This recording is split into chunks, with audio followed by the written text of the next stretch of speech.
Hi everyone, welcome back to my YouTube channel capital market में आप सबका स्वागत है। आज जो हम स्टॉक के बारे में बात करने वाले बैंकिंग सेक्टर से, प्राइवेट बैंक सेक्टर से, यस बैंक।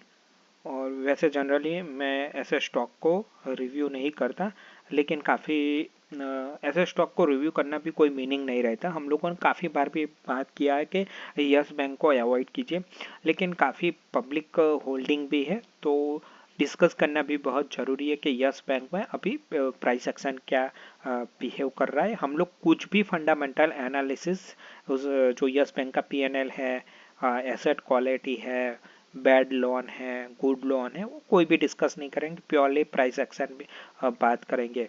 और एक मैं आपको यस बैंक रिलेटेड एक स्टोरी भी यहाँ पे डिस्कस करने वाला हूँ कि कितना हॉरेबल होता है जब ऐसे स्टॉक में हम लोग फंस जाते हैं। तो ठीक है, तो पहले तो हम लोग डेली टाइम फ्रेम, वीकली और मंथली टाइम फ्रेम का टाइम फ्रेम यूज़ करने वाले हैं। और ट्रेंड चेक करने के लिए हम लोग 200 day moving average, simple moving average का यहाँ पे यूज़ करने वाले हैं। और इन फ्यूचर क्या हम लोगों को कौन सी चार्ट पैटर्न फिलहाल दिख रही है, क्या डेली, वीकली और मंथली टाइम फ्रेम पे हम लोग ऑब्जर्वेशन कर रहे हैं प्राइस एक्शन के बिहाफ पे, तो वो लोग हम लोग देखेंगे कहाँ पे सप्लाई, कहाँ पे सपोर्ट और रेजिस्टेंस है डेली, वीकली और मंथली। तो प्लीज़ वीडियो को लास्ट तक देखना जरूरी है, तो वहाँ पे देखिए। और लास्ट में एक स्टोरी भी यहाँ पे हम लोग डिस्कस करेंगे कि एक समय क्या हुआ था, वो हम लोग डिस्कस करने वाले हैं। ठीक है, तो चलिए चलते हैं पहले yes bank daily time frame पे। तो ऑब्वियसली 200 डे मूविंग एवरेज के डाउन साइड में ही है। और यहाँ पे मैं देख सकता हूँ कि अगर मैं ट्रेड लाइन ड्रॉ करने की कोशिश करता हूँ यहाँ पे, तो 1 2 और यहाँ पे कहीं पे अगर तीसरा पॉइंट अगर निकलता है इसी ब्रेकडाउन के ऊपर, तो यहाँ पे एक रेजिस्टेंस अभी भी अवेलेबल है 20.71 पैसा, और यहाँ पे 22 रुपीज़ के आसपास यहाँ पे एक रेजिस्टेंस अवेलेबल है। और यहाँ पे हमारी एक ट्रेड लाइन है। अगर मान लीजिए ट्रेड लाइन ब्रेक करता है और यहाँ पे जो एक रेजिस्टेंस है वो भी ब्रेक करता है, तो शायद स्टॉक 26 से लेकर 32 रुपीज़ जो एक सप्लाई जोन है वहाँ पे ट्रेड करना स्टार्ट कर सकता है। लेकिन 32.5 पैसे के ऊपर जाना, सस्टेन करना बहुत इंपॉर्टेंट है लंबी अवधि के लिए मेरे हिसाब से। जैसे ही यहाँ पे इस स्टॉक यहाँ पे कहीं पे मूव होगा, तो जो बड़े प्लेयर है या तो जो प्लेयर फंसे हुए हैं स्टॉक में, जो जिसको निकलना है वो भी इस स्टॉक में से शायद निकल सकता है। इसीलिए जैसे ही ये स्टॉक यहाँ पे आता है, आप देख सकते हैं कि नो डाउट यहाँ पे एक अच्छी खासी मूवमेंट दिखाई मार्केट ने, लेकिन जैसे इस रेंज में आता है तो एक सप्लाई क्रिएट होता है, तो वापस से स्टॉक को डाउन साइड लेकर जाते हैं, क्योंकि यहाँ पे एक अच्छा खासा सप्लाई जोन क्रिएट हुआ है। वापस से यहाँ पे तो 1 2 3 जैसे जैसे इस सप्लाई जोन के आसपास आता है इस रेंज में, तो वहां से प्रॉफिट बुकिंग आ जाती है यस बैंक में। तो मेरे हिसाब से एक इम्पॉर्टेंट है कि सप्लाई जोन को पूरा एब्सॉर्ब करना जरूरी है। कब होगा? जब ज़्यादा बायर होंगे, जो जितना सप्लाई उसको पूरा एब्सॉर्ब कर लेंगे, तभी जाके स्टॉक में वापस हम लोगों को कुछ नया देखने को मिल सकता है। लेकिन वही सप्लाई जरूरी भी है कि वो फंडामेंटल में भी वो रिफ्लेक्ट करना जरूरी है। अदरवाइज ऐसे नहीं है कि यहाँ पे पूरा बायर आ गए, क्योंकि बायर कब आएंगे? बड़ा प्लेयर को आना पड़ेगा, बड़े प्लेयर को आना पड़ेगा, वही ये स्टॉक को जो सप्लाई है वो पूरा एब्सॉर्ब कर सकते हैं। अदरवाइज रिटेलर में इतनी ताकत नहीं है कि स्टॉक को पूरी तरह से ये जो सप्लाई है वो एब्सॉर्ब करे, क्योंकि यहाँ पे बड़े प्लेयर ही शायद सप्लाई डालते होंगे, तो उनको काटने के लिए एक बड़ा प्लेयर चाहिए, तो वही बड़ा प्लेयर ये सप्लाई को काट सकता है। तो अगर डेली टाइम फ्रेम पे बात करूँ तो 90.12 पैसा यहाँ पे क्लोजिंग है, 19.12 यहाँ पे क्लोजिंग है। डेली टाइम फ्रेम पे हम लोगों ने रखा है, तो यहाँ पे अगर मैं देखूँ तो यहाँ पे कुछ ऐसा सच मुझे दिख नहीं रहा है। एक ट्रेड लाइन है, अगर ये ब्रेकआउट देती है तो ही स्टॉक में फर्दर मूवमेंट मिल सकती है। लेकिन 22 रुपीज़ जैसे ब्रेक होता है तो 200 डे मूविंग भी मेरा क्रॉस हो सकता है। तो यहाँ पे एक अच्छी बात है कि ये ट्रेड लाइन 100% वर्क कर सकती है। यहाँ पे एक अच्छा सेटअप दिख रहा है, लेकिन यस बैंक अगर 22 रुपीज़ के अबव जाता है तो यहाँ पे दिक्कत आ सकती है 26 से 32 के आसपास, 32.1 पैसा के आसपास, क्योंकि एक बड़ा सप्लाई जोन है, यहीं से मार्केट वापस से इसको डाउन साइड खींच रहा है। तो जरूरी है कि एक नो डाउट यहाँ पे मुझे एक अच्छा सेटअप दिख रहा है। अगर यहाँ पे अगर ब्रेकअप होता है या पे ब्रेकआउट होता है यहाँ पे, तो 22.7 पैसे से लेकर 22 रुपीज़ के अराउंड, तो यहाँ पे 200 डे भी कटेगा, तो यहाँ पे मोमेंट आ सकती है स्टॉक में।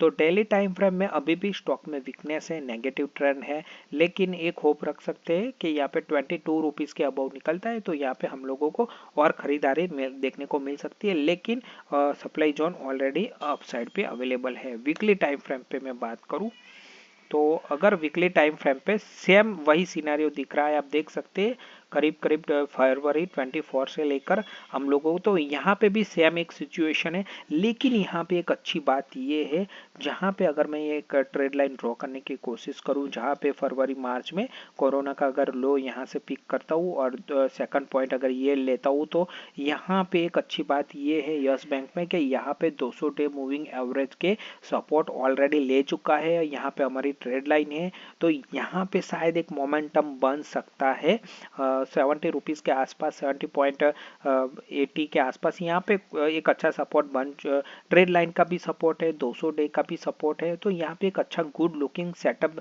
दिख रहा है। बस यहाँ पे वीकली टाइम फ्रेम पे नो डाउट मुझे एक अच्छा सेटअप दिख रहा है। शायद यहाँ पे तो एक 2 साल के बाद मुझे यहाँ पे एक अच्छा ब्रेकआउट भी मिल सकता है यहाँ पे, तो यहाँ पे हो सकता है एक अच्छा मोमेंट मुझे वीकली टाइम फ्रेम पे एक मोमेंटम देख रही है, पॉजिटिव आउटलुक में लेकर चलता हूँ। यहाँ पे भी सेम है, जो डेली टाइम फ्रेम पे ये जो ट्रेड लाइन है यहाँ पे भी एक सेम है, लेकिन यहाँ पे एक अच्छी बात है कि वीकली टाइम फ्रेम पे 200 डे मूविंग एवरेज के अबव है।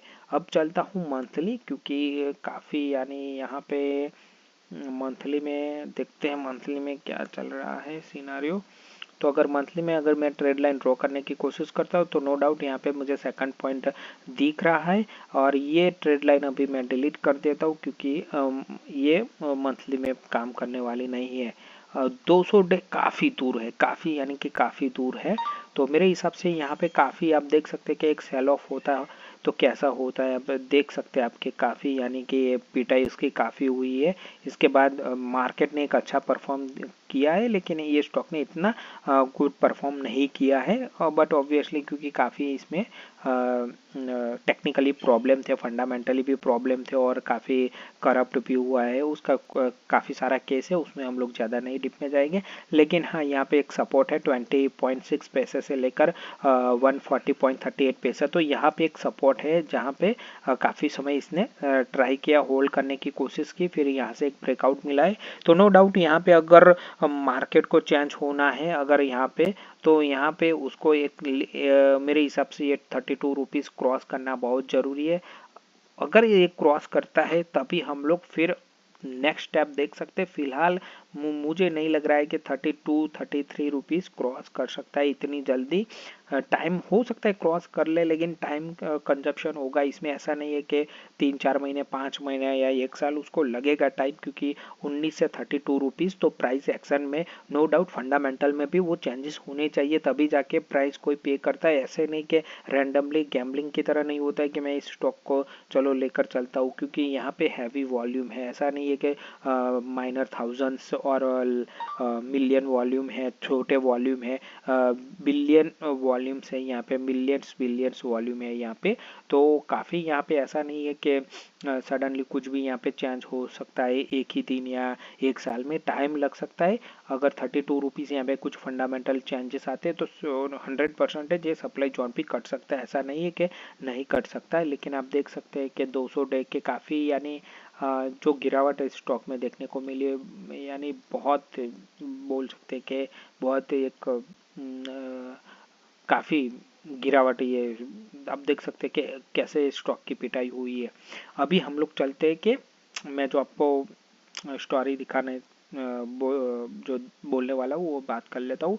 फर्स्ट, अब अगर आपको पता नहीं तो 2016-17 या फिर आप 2012-13 नेक्स्ट इसको HDFC बैंक बोल रहे थे। यूट्यूब में भी काफ़ी लोग आप सर्च भी कर सकते हैं कि इसको नेक्स्ट HDFC बैंक बोलते हैं। इसीलिए लॉन्ग टर्म इन्वेस्ट में भी हम लोगों को बहुत केयरफुली रहना पड़ता है, क्योंकि मान लीजिए कि आप कहीं पे इस प्राइस में अगर फंस गए, मान लीजिए कि आपने यहीं से भी पिकअप किया 90 to 100 रुपीज़, नो डाउट ये चला है, यहाँ पे काफ़ी स्प्लिट बोनस यहाँ पे भी हुआ है, तो ये एक्चुअल प्राइस नहीं है, कुछ 1000 के आसपास था ये स्प्लिट ये सब ओके।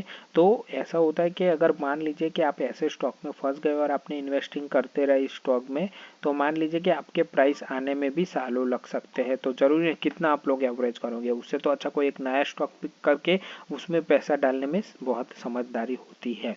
तो यस बैंक में ऐसा एक स्टोरी है कि शायद मुझे याद है जब हम लोग एंट्री हुई थी तो इतने गिरे, जब 2018 के आसपास, तो हम लोगों ने एक बैट लिया था, तो मुझे थोड़ा अनकंफर्टेबल उस टाइम लगा था, तो मैं 20-25 रुपये में ही निकल गया था।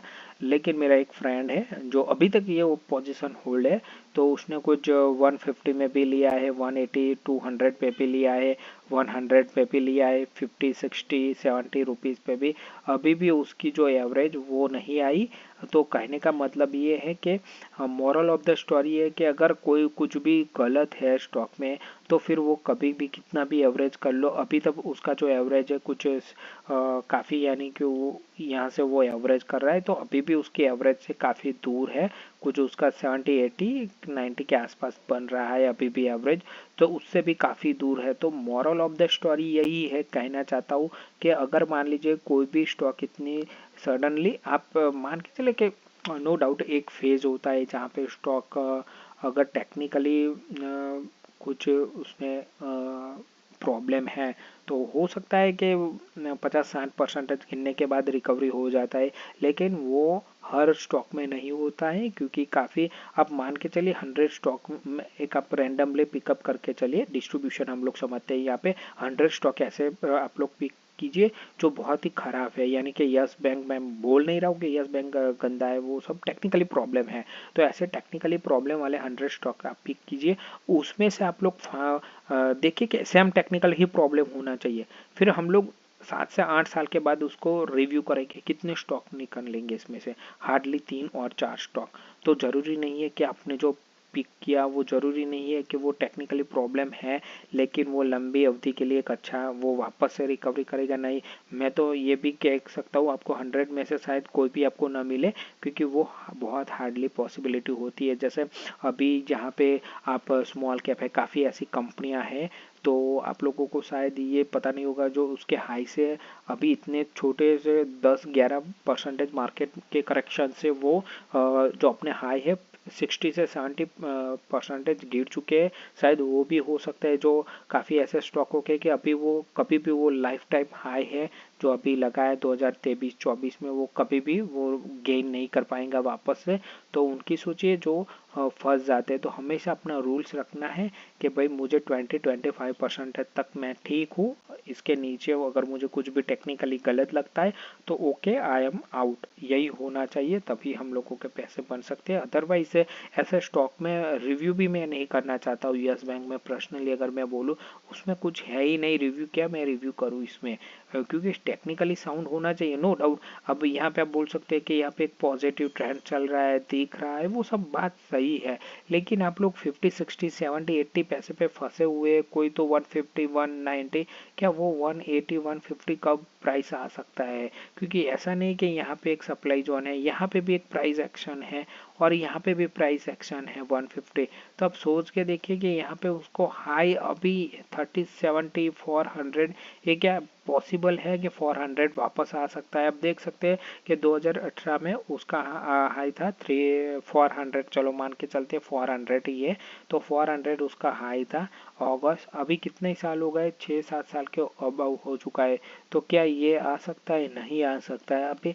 अभी ये 60 रुपीज़ भी आ जाए तो वही एक अच्छी बात है, क्योंकि यहाँ पे जहाँ पे उसने शुरुआत की थी वहाँ पे ही पहुँच गया है।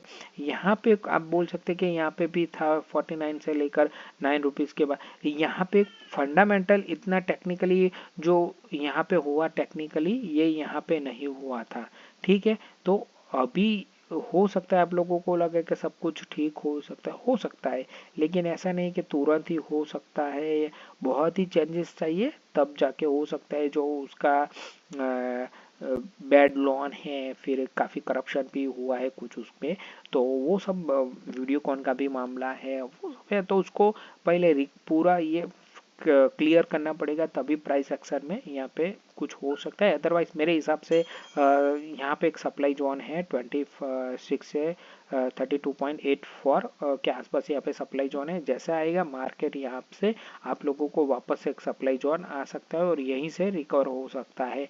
अगर फिर भी आप लोग अगर चांस लेना चाहते हो तो मैं तो फ्रेश एंट्री यहाँ पे अवॉइड ही कर रहा हूँ कि फ्रेश एंट्री किसी को नहीं करनी चाहिए। यहाँ पे ऐसे स्टॉक में काफ़ी 2000 1000 स्टॉक है, उसमें से 400 500 तो अच्छी क्वालिटी स्टॉक है, तो आप लोग वहाँ पे भी जा सकते हैं। यस बैंक में अगर कुछ इन्वेस्टमेंट है, फंसा हुआ है, अगर भाव आता है तो निकल जाने में ही समझदारी है, उसमें गैम्बलिंग करने की कोई ज़रूरत नहीं है। गैम्बलिंग करनी है तो काफ़ी भी स्टॉक है जो 3 4 5 रुपये में इसी भाव में मिल सकते हैं, जो एक अच्छी नो डाउट छोटी कंपनी है, 500 600 करोड़ की हो सकती है, उसमें पैसा लगे तो उसमें पैसा बनने की हाई प्रोबेबिलिटी है कंपेयर टू ऐसे स्टॉक में। तो याद रखिए कि गैम्बलिंग खेलना है तो कुछ अच्छी कंपनी में खेलो जहाँ पे आप लोग के पास प्रोबेबिलिटी हो। ऐसा नहीं कि यस बैंक में मुझे लग रहा है नहीं, लग रहा है नहीं, काफ़ी दिक्कत है, उससे तो अच्छा 300 400 करोड़ की एक कोई कंपनी है जो 10 15 रुपये में मिल रही है, तो वहीं पे पैसा डाल के वहीं पे गैम्बलिंग खेलना है तो कोई अच्छी जगह जाके गैम्बलिंग खेलना चाहिए, ताकि अगर हम लोग विन हो सके तो यहाँ पे हमारे चांस है। यहाँ पे काफ़ी लोग फंसे हुए तो वो वहाँ पे ट्रैप हो सकते हैं, तो याद रखना है फ्रेश एंट्री यहाँ पे मुझे नहीं लग रहा है। No doubt structure wise monthly में एक ट्रेंड चेंज दिख रहा है। अब कब तक यहाँ पे सप्लाई है तो कब तक ये टिक सकता है देखते हैं। वीकली टाइम फ्रेम में भी ठीक लग रहा है, कुछ ऐसा स्ट्रक्चर वाइज ठीक लग रहा है, डेली टाइम फ्रेम में भी ठीक लग रहा है। ओवरऑल मेरे हिसाब से ऐसे स्टॉक से दूर रहना चाहिए।